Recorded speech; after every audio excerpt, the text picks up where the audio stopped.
Margaret if she would read our prayer for tonight. So take it away, Margaret. Sure. Okay. From the sweet-scented streams of thine eternity, give me to drink, O my God, and of the fruits of the tree of thy being, enable me to taste, O my hope. From the crystal springs of thy love, suffer me to quaff, O my glory. And beneath the shadow of thine everlasting providence, let me abide, O my light. Within the meadows of thy nearness, before thy presence, make me able to roam, O my beloved. And at the right hand of the throne of thy mercy, seat me, O my desire.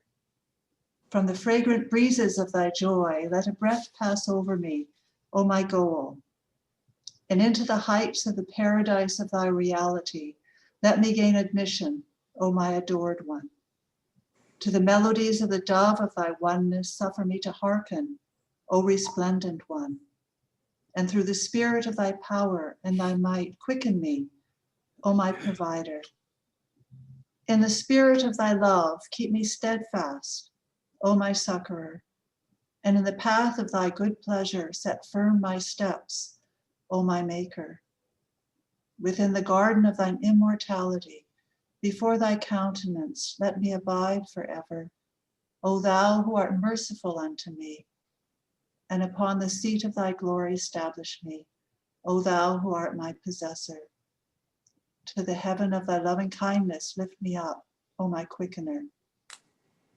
And unto the day star of thy guidance lead me, O thou my attractor.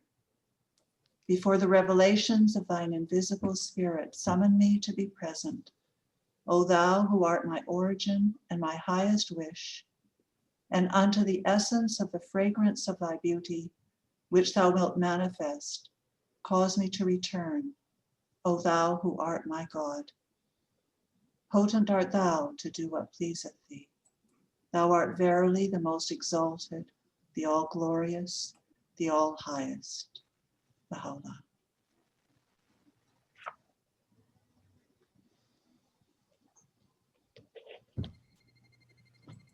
Nicely done.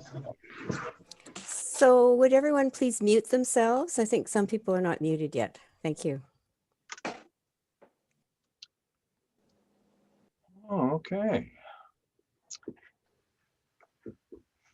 So tonight we're going to actually take a look at Ibn Arabi's cosmology. But before we get to that, I want to finish my remarks on Khidr. And before that, I'm going to answer the phone because I think somebody hasn't got the instruction. No, it's a nuisance call. Never mind.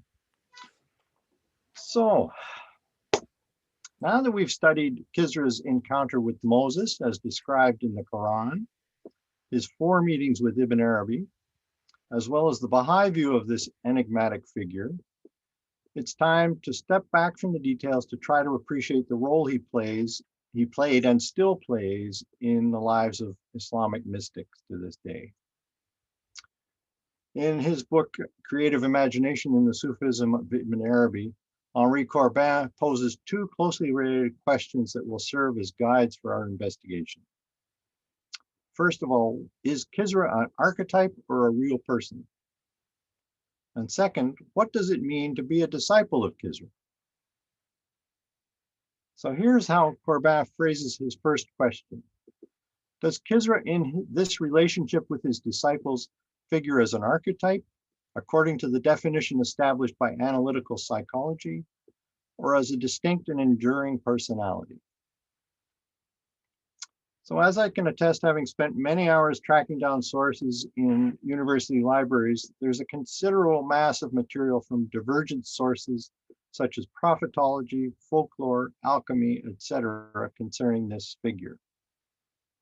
One of the more reliable and succinct summaries appears in the Oxford Dictionary of World Religions, as were we reminded by Carolyn last week. So the first reading, which I need to share with you, let me see if I can remember which one it is. This one right here. Okay, we need to find a reader. So just going down my list here. How about Leslie? Would you mind reading this one for us? Mhm. In Islam, Khidr, the mystic guide, he is at once human and angelic, mundane and celestial. He is associated with the color green, the highest of colors in Islamic cosmology. According to the Sufis, Khidr is the immortal guide possessing wisdom and powers beyond human understanding. He can manifest himself at many places at the same time, become invisible at will, and fly through the air. So for those of you who came on after we had our quick little introduction to this topic by Mary earlier today, she said that in Iran, there were many, many stories, and the children all considered him to be a Santa Claus figure. So it seems to be true there still. But anyway, you can see why with the definition here. His earthly genealogy raises a problem which defies historical analysis, according to Corban. One tradition reported by Abbas Kumi indicates that Khidr was a descendant of Noah in the fifth generation. As Corban says, unless we situate these events in the Alamo Mithal, which is the imaginal realm, we shall never find a rational justification of the Quran episode in which Khidr Elijah meets Moses as if they were contemporaries. This is just one of the pieces of evidence that Corban presents to support his conclusion that Khidr is a trans-historical being. So does this trans-historical status qualify Khidr as an archetype in the psychological sense? Corban dismisses this possibility because it would mean that Khidr would lose his reality and become a figment of the imagination. Okay, so let's see. How about Wayne? Would you like to read number 2 for us?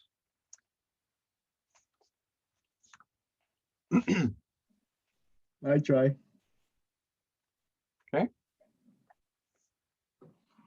If we speak of him as a real person, we shall no longer be able to characterize the difference in structure between Khidr's relationship with his disciple and the relationship that any other sheikhs on this earth can have with his. In this case, Khidr numerically 1 faces a plurality of disciples in a relationship which is hardly compatible with the fervent sentiment of the one consorting with the one. In short, these answers are not adequate to the phenomenon of Khidr's persons. Okay. So if Khidr is neither an archetype nor a real person, what other possibility is there? Corban relies on his extensive knowledge of the writings of the Persian mystic Sukhrawardi, who died in 1191, to suggest an alternative. Okay, how about Suzanne? I'll just move up a little bit here, number 3. Sorry, number 3. Yes, please. Yes.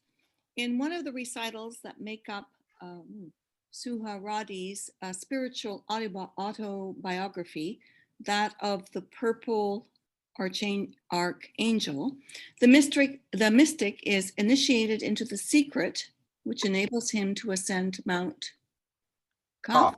Cough. It's cutting off some words here. Oh dear, I don't see the words. Is the cosmic, Quath is the cosmic mountain, and to attain to the spring of life.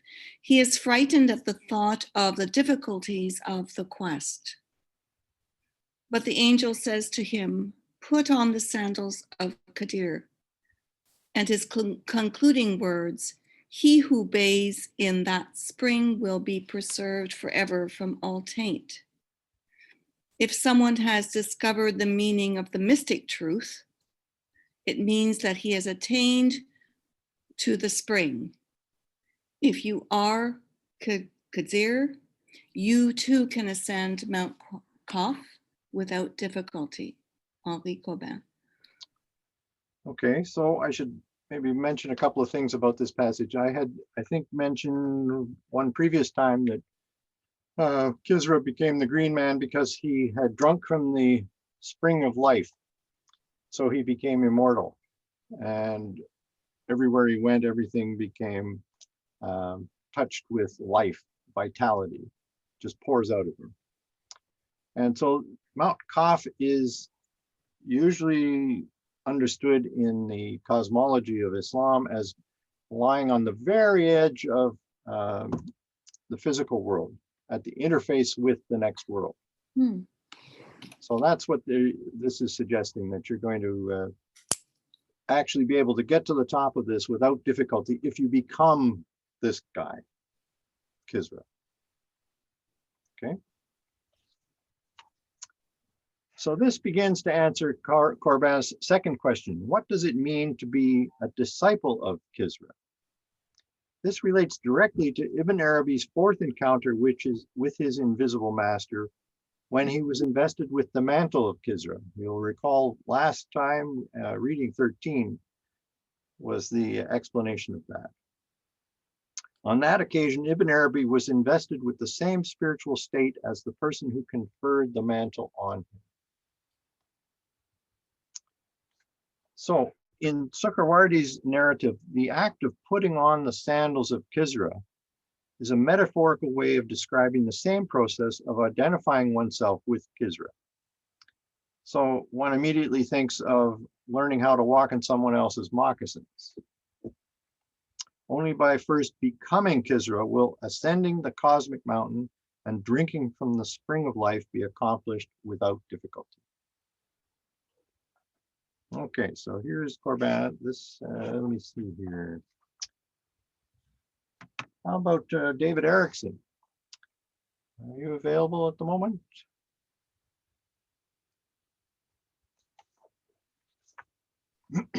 Okay, all right.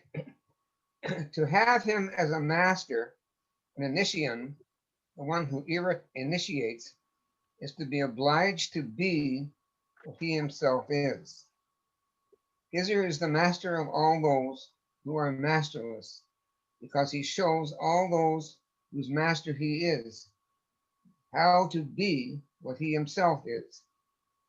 He who has attained the spring of life, the eternal youth, is, as Sukhrawardi's recital makes clear, if you are Khidr, he who has attained Hakika, the mystic, esoteric truth, which dominates the law and frees us from the literal religion.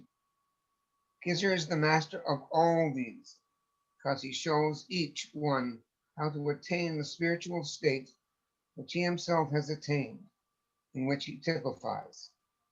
His relationship with each one is the relationship of the exemplar, or the exemplified, with him who exemplifies it.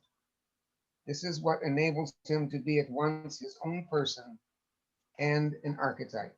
And it is by being one and the other that he is able to be each man's master, because he exemplifies himself as many times as he has disciples, and his role is to reveal each disciple to himself.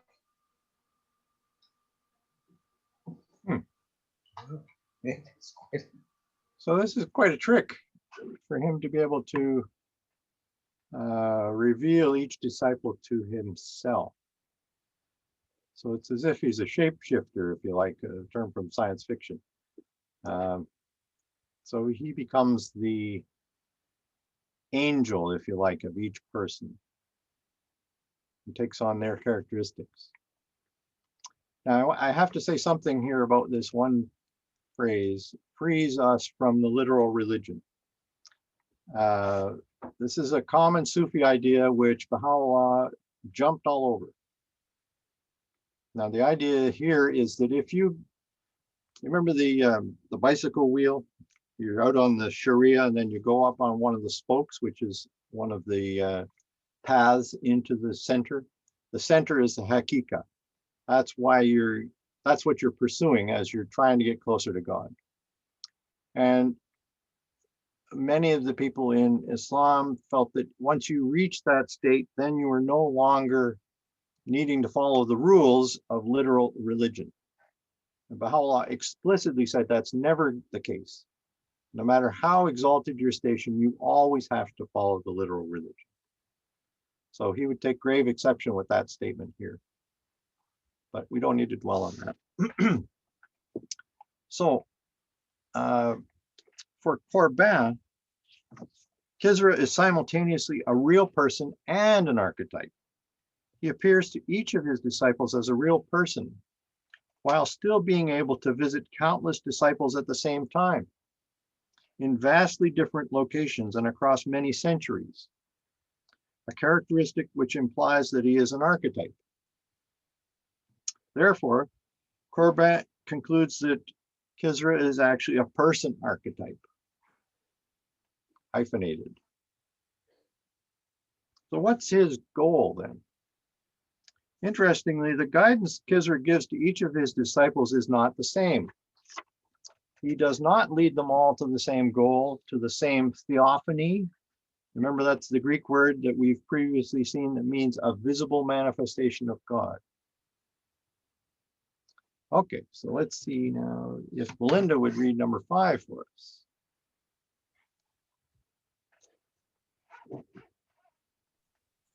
Okay. Oh. He leads Linda O. No, I asked Belinda. Sorry, I didn't say Belinda, it. sorry. Sorry, I'll come to you, Linda. Okay. Okay, I'm unmuted, I think. Which one is it? Number 5.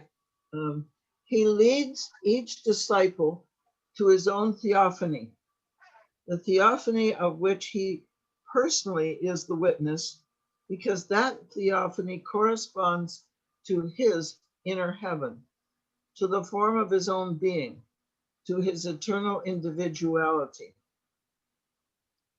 Ein Tabita, which in Ibn Arabi's words is that of one of the divine names which is invested in him, the name by which he knows his God and by which God knows him. That is the interdependence between Rab and Marbub, between the Lord of love and his vassal. Okay, now we're really getting to the heart of religion in this quotation. Mhm.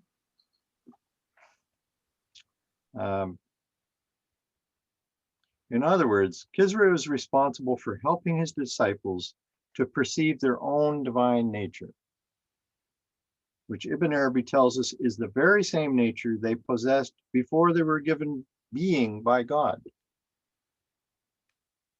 This divine nature is how they are known by God. It is, in fact, their own Lord, the one they must serve. Khidr guides each of his disciples to the place where they can see their own inner heaven, the form of their own being, their eternal individuality. This is a profound spiritual reality of which many prominent Sufis have written in many differing ways. So this next passage, which I'm going to ask Alan to read, is a bit challenging. Here are the views of 4 prominent Sufis concerning the role played by the invisible master, Khidr. You will no doubt notice the generous use of symbolic language throughout this complex passage. Okay, Alan, here we go. Let's see what we can do with this. Yep. In Senami's around 1336 words, we should say that Khidr's mission consists of enabling you to attain to the Khidr of your being.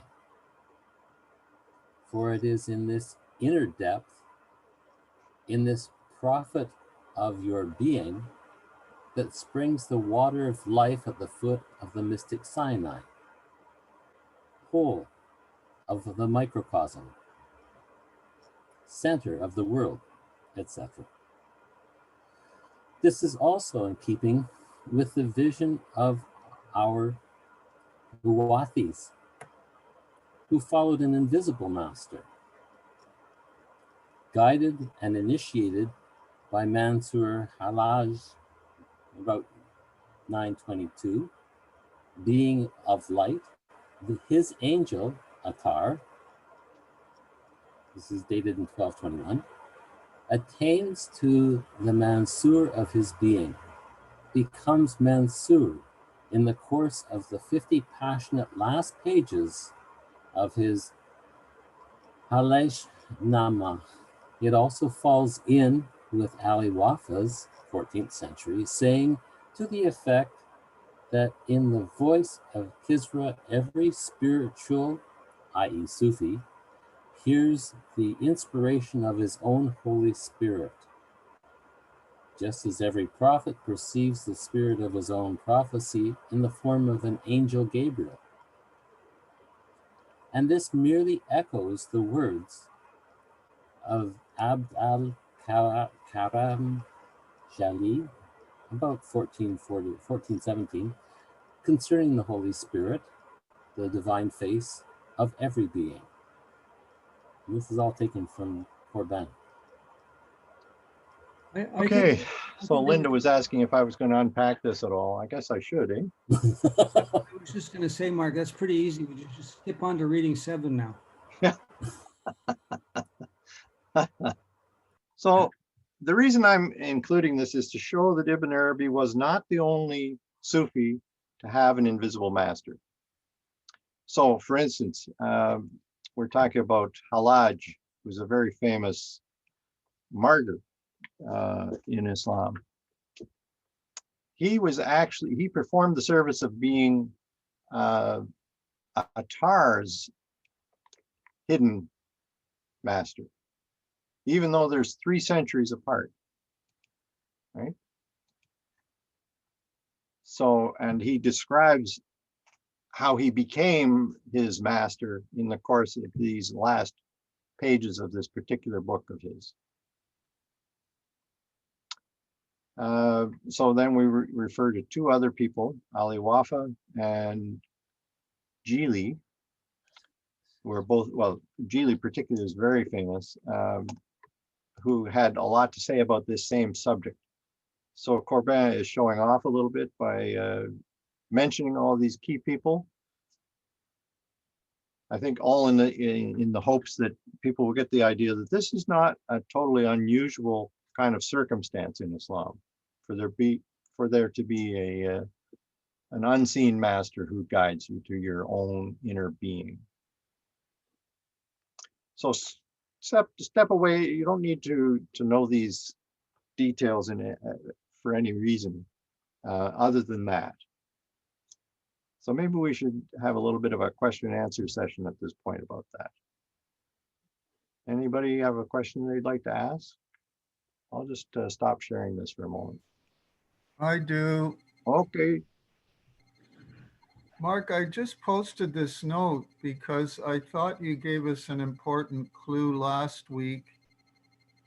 You said that there was a tablet of Abdul Baha. I think did you not put it up? Yep.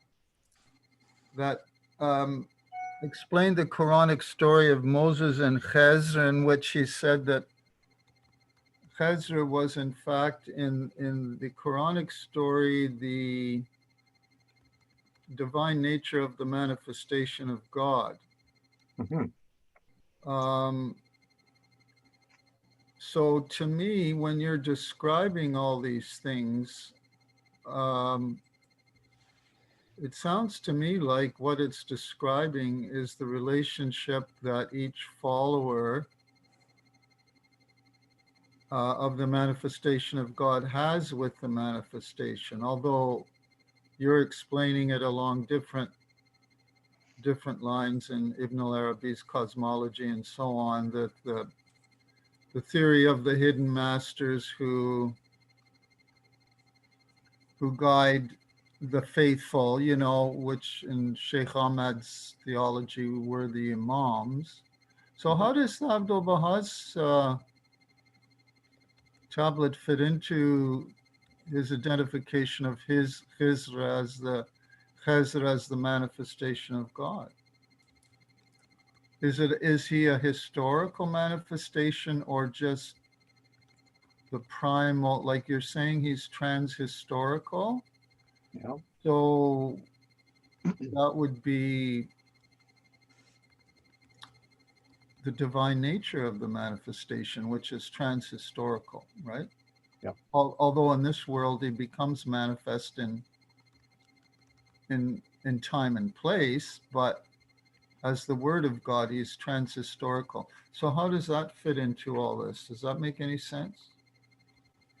You know, I think, was it Durham last week who really nailed it on the head when you talked about the role played by the dove in Jesus's life and the role of Gabriel in Muhammad's life. And now we have this example, which originates, I believe, with Moses meeting this unnamed person who the tradition now calls Khidr. Each of them has chosen a particular name for the symbol of the divine teachings that were given to them. Now, of course, because we live in the world of names, we get all hung up on the names. But I think if you step back and don't look at the names, look at the function that being is playing, you can see that it's a similar function in each case. So you could say that, and I think also you had said, Durham, that in Baha'u'llah's case, it's the Maid of Heaven who is performing that function. So in our case as Baha'is, this is one of the reasons I'm bringing this all up, because if we're not allowed to have physical master-disciple relationships with anybody on the planet, but we still need to be guided, and we don't want to take up the Universal House of Justice's time with our small little concerns, who do we turn to for some sort of guidance? Do we restrict Baha'u'llah and Abdu'l-Baha to a world that we cannot contact them in? Or do we allow that to be something where we can meet them in our dreams or in our visions? Ask the questions that we need to have asked. Have them guide us on our personal trip. That's why I'm focused so much on this, because this is how Baha'i is different from all previous religions, and yet there's a similarity, I think. Mark, can I jump in? Absolutely. Harold, hi, I didn't see you come in. Yeah. I thought that Jack's questions contained a lot of answers. So in the Baha'i faith, we're given Abdu'l-Baha as our exemplar, and we're allowed to put his picture on our walls. And we're allowed to, so I hear Baha'is frequently say that it's hard to relate to Baha'u'llah as a person. So, and Baha'u'llah knew that that would be the case. So he gave us Abdu'l-Baha. In other words, just as a manifestation is halfway between us and the infinite, halfway between us and a manifestation, capital M, would be a figure like Abdu'l-Baha, who we can talk to and we can imagine, and we read stories about him, and we might see him in our dreams. Some people say they do. It doesn't mean that it's nice to have these Islamic examples. I think all of this has been updated, it seems to me, through Abdu'l-Baha as an exemplar. Another way I think about this is I-thou relationships. If you want an I-thou relationship with Jesus or Muhammad or with Baha'u'llah, you need some kind of an intermediary again, more personal, more relational. And so Abdu'l-Baha seems to supply that function. That's why he's such a unique figure in all of religious history, because of this intermediary to the intermediary, and a way of personalizing our understanding of Baha'u'llah and of other manifestations. That makes entire sense to me. Okay, David, go ahead. Yes. Last week I meant something about reading the writings as a source of spiritual guidance in the Baha'i faith. And like when you're talking about Sufi mysticism, I also have a question. Where does the Quran come in this? Well, in Ibn Arabi's case, every single page of his writings is a commentary on the Quran. He is always referring to the Quran.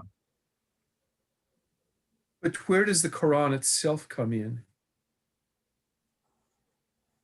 Well, it's understood that people, the Sufis, would have memorized the Quran from cover to cover. They would know it backwards and forwards. So it was part of their heritage that they internalized it, and then they built from that base. Yeah. Did you? Yeah, that was just what I like. Well, I'm not being very articulate, but the idea in the Baha'i faith that you read the writings in the morning and in the evening, right? And this is a source of your inspiration, not the only source, but I guess maybe there's a sneaking suspicion is something supplanting the Quran here in Sufism. Are you coming up with, let's say, an alternative source of inspiration?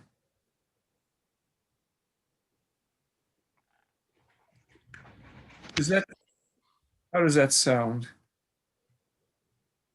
I guess it depends on how you look at the Quran, whether you think of it just as a book was written down and then that was it, we're finished, or is it something that is a creative force, which is what Baha'u'llah talks about as each individual word being a creative force that permeates the atmosphere and shows up in all kinds of different ways in terms of your own personal life, your interactions with people, and then with your dream life, for instance, etc.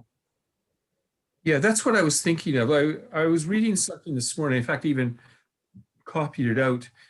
I couldn't give you the exact quote, but in as much as the word of God shall endure forever, so it is also inexhaustible of meaning. Mm. Yeah, I don't think any of these people we're referring to would challenge that at all. Oh, yeah. No. I was just curious. Yeah. Oh, no, it's an important point. Yeah.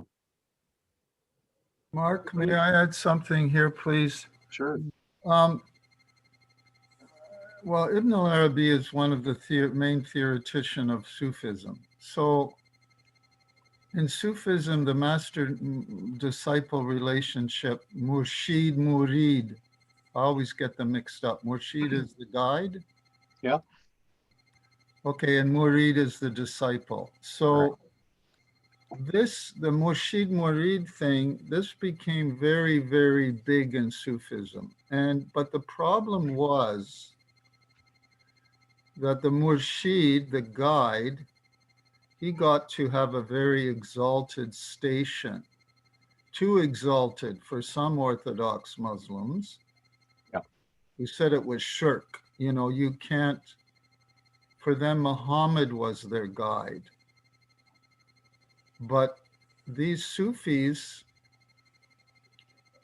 literally put their life in the hands of the pir, of the sheikh, right? So that's one of the things too. Harold's talking about the corrective nature of the Baha'i revelation, that Baha'u'llah also corrected, that we only need the manifestation of God or Abdul Baha to get onto that, bring him into this discussion.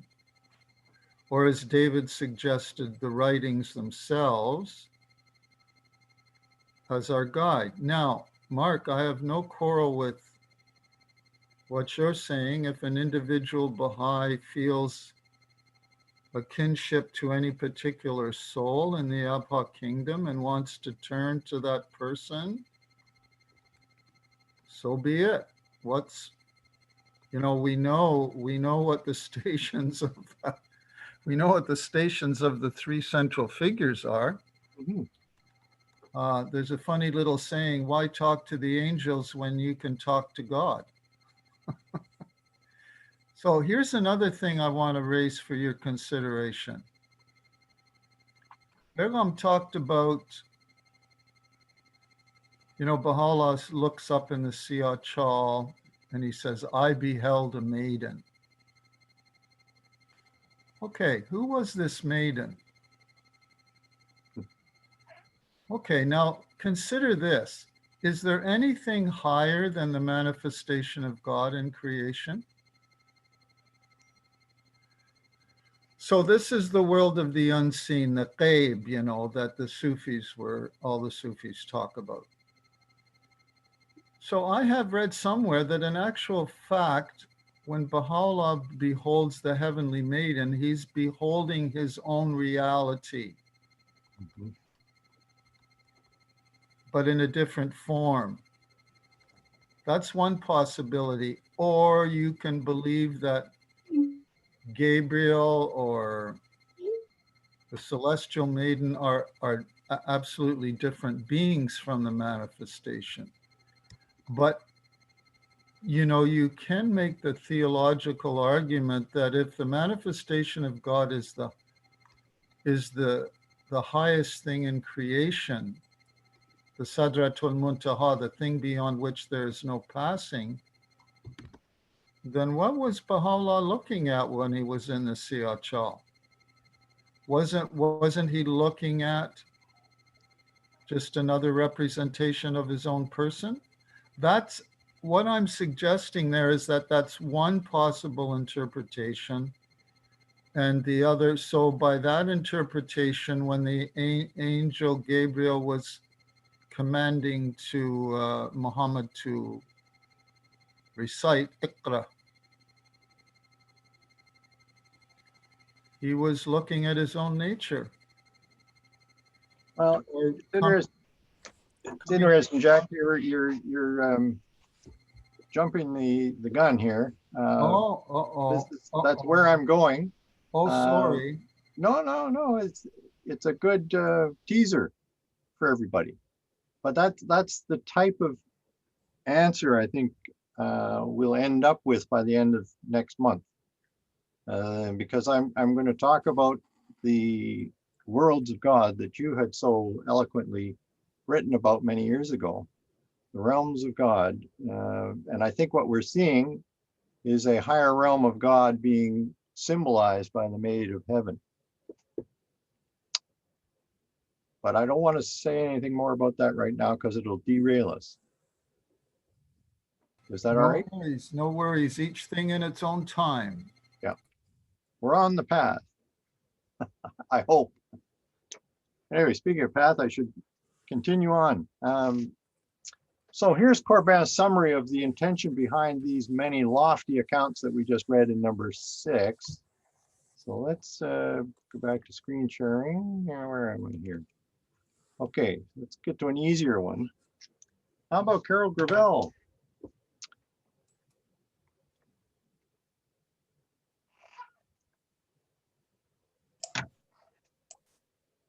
I'm here. Great. Number 7, please. To become Khidr is to have attained an aptitude for theophanic vision, for the encounter with the divine alter ego, for the ineffable dialogue which the genius of Ibn Arabi will nevertheless succeed in recounting. A quote from Henry Corbin, Creative Imagination of the Sufism of Ibn Arabi, page 61-62. Thank you. So that's really what it means to become Khidr, is that you have that ability to see things in the Alam Mithal. And specifically, you're going to be seeing a guiding force who will then be helping you to grow into your own divine nature. And as he's saying here, Ibn Arabi is able to speak about this in a way that very few people have ever been able to do. So who exactly is this angel that the Sufi mystic meets? All right, how about Lori? Are you feeling up to it tonight, Lori? That's great. Reading number 8. Yes, please. The angel is not a simple messenger transmitting orders, nor the usual guardian angel, nor the angel evoked by the Sunnites in their discussion of which is superior, the man or his angel. This angel is bound up with the idea that the form under which each of the spirituals, example, i.e. the Sufis, knows God, is also the form under which God knows him, because it's the form under which God reveals himself to himself in that man. Henry Corbin, Creative Imagination in Sufism of Ibn Arabi. Mhm. Okay, so to reiterate, by becoming Khidr, the mystic comes to know his true self, his own personal Lord. He is encountering the form of himself which is known by God. In Ibn Arabi's vocabulary, it is to meet his Ain Thabita. So that's his, what's the term? It's just gone out of my head. I didn't write down the English translation, sorry. Durham, can you tell me what that is, Ain Thabita?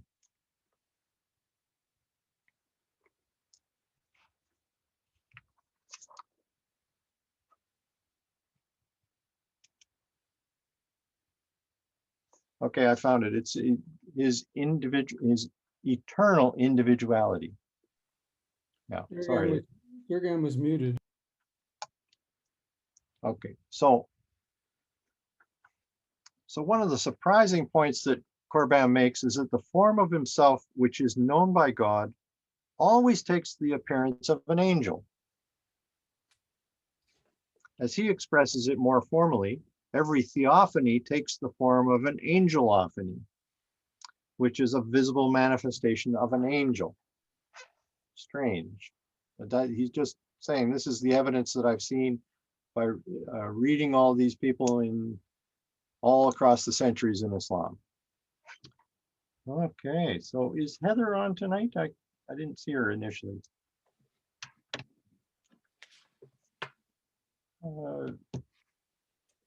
How about Heather? I'm sorry, Ingrid. Which one are we? 9? Yes, please. For Ibn Arabi, the angel represents the essential correlation between the form of a theophany and the form of him to whom it is disclosed. He is the part allotted to each spiritual, his absolute individuality, the divine name invested in him. He is the essential theophanism. Every theophany has the form of an angelophany because it is determined by this correlation.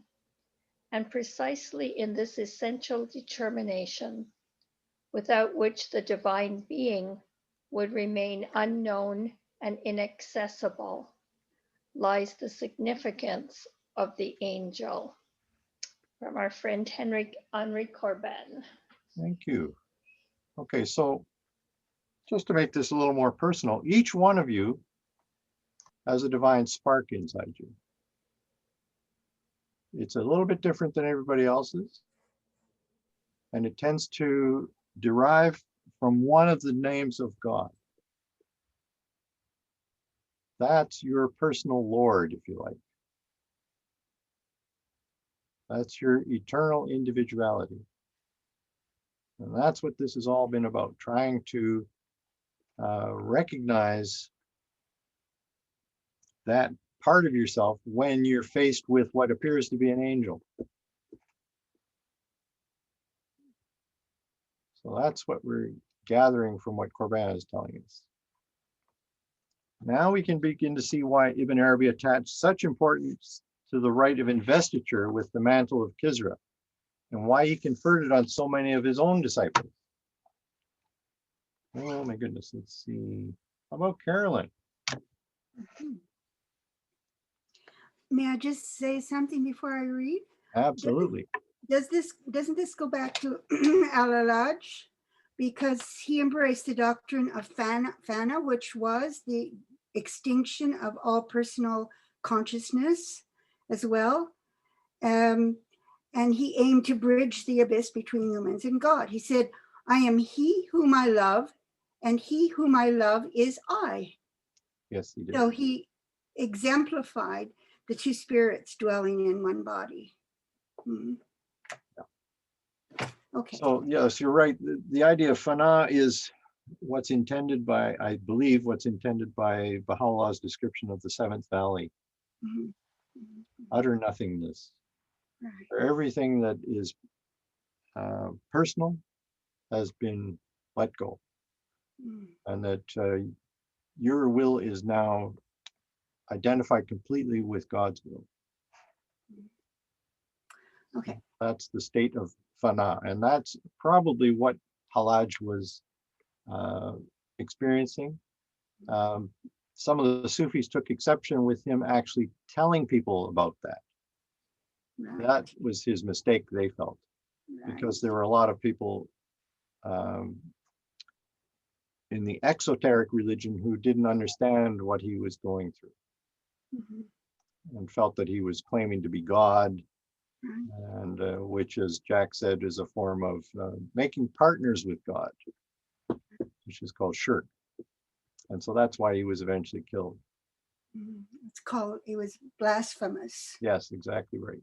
Mhm. Okay. Through this rite, he makes known his intention of guiding each one of his disciples to the Khidr of his being. If you are Khidr, you can indeed do what Khidr does. And this is perhaps the secret reason for which the doctrine of Ibn Arabi was so feared by the adepts of the literal religion, of the historical faith hostile to Tawil, of the dogma imposed uniformly upon all. He, on the other hand, who is the disciple of Khidr, possesses sufficient inner strength to seek freely the teachings of all masters. Of this, the biography of Ibn Arabi, who frequented all the masters of his day and welcomed their teachings, offers living proof. So I believe I read that he met with at least 300 of these people during the course of his life, right across North Africa, Spain, North Africa, and the Middle East. Okay. So as we've seen before, this term, Arabic term tahwil, can be translated as spiritual understanding. So this is something that the literalists had no truck with. Etymologically, ta'wil is the carrying back of a thing to its principle, of a symbol back to what it symbolizes. Exercising this type of spiritual exegesis allows you to reach the hidden meaning of something, its batin. Okay, so before we move on to the divine presences in the writings of Ibn Arabi, I thought a quick review of what we've learned from our examination of Khidr in the Quran and in the life of Ibn Arabi would be appropriate. So let me see if I can find it. Hang on a second here. Right. Yeah. So we don't necessarily have to read all of these. I just wanted to skim over them. That's for some, for those of you who want to take a look. So there's the transhistorical dimension, dreams or visions is how you get in touch. That the Alamo Mithal, the imaginal realm, is a transition zone between this world and the spirit. The rules of that intermediate world are more fluid than the ones here. It's called the imaginal, not the imaginary world. Corban refers to it as supersensory sensibility, in which spirits are materialized and bodies are spiritualized. Now, in the Quranic story, Khidr's actions appear to break the rules, but they're actually taken as a result of his profound knowledge of God's intentions. So tonight we found that Khidr is both an archetype and a person. We could call him a theophanic person. By becoming Khidr, you actually become able to perceive your own theophany, which is your inner heaven. the name by which you are known by God. And it's always a meeting with the angel, who is the part allotted by each spiritual, to each spiritual by God, his absolute individuality, the divine name invested in him. So that's where we've been for the last 2 weeks, 3 weeks. I hope it was worthwhile. So, Good summary, Mark. Good summary. Thank you. I'm just thinking, okay, we're right on time here. So to this point in our investigation of Ibn Arabi's teachings, we've concentrated on the 3-level cosmos he describes in loving detail. Now we need to broaden this viewpoint into 5 levels. The 2 lower levels, now you remember that in his version, the 3 are the world of God, or the world of the unseen, I guess you could call it. And then in the middle, there's the world of imagination. And then at the lowest end, there's the world, the sensible world, the physical world. So the lower 2 levels, the world of imagination and the sensible, remain untouched in this more detailed cosmology I'm going to show you in a minute. What Ibn Arabi does is to intently scrutinize the highest world, the unseen. Through his prodigious capacity for unveiling, he was enabled to perceive 3 closely related levels within what appear to most people to be a single level. Sorry, I'll bring that up on screen now. All right.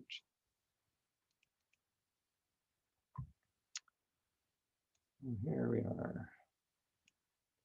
So here's the plane of images and imagination with an explanation from another fellow scholar.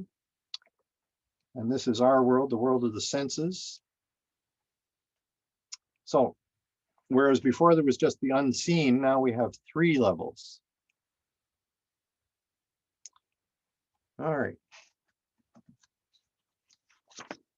Let me just,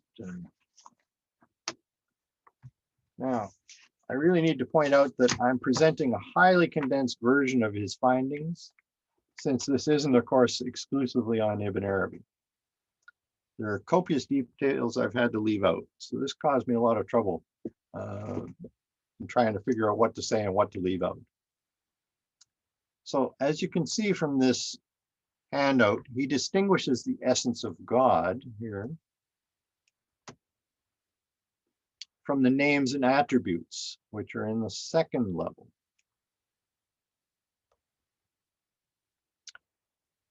So when we consider the names on their own level, this number 2 here, he calls this the presence of divinity. As soon as the names begin to manifest themselves, they enter into relationships with created things. These relationships initiate what are known as God's actions, which first occur in the presence of lordship, which is the 3rd plane.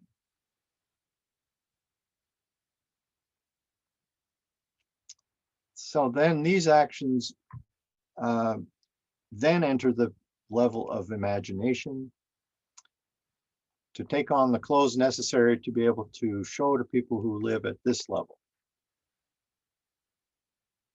So that's the dynamics of this particular diagram. So why don't we take a quick break and we can stop the recording, start a new one, and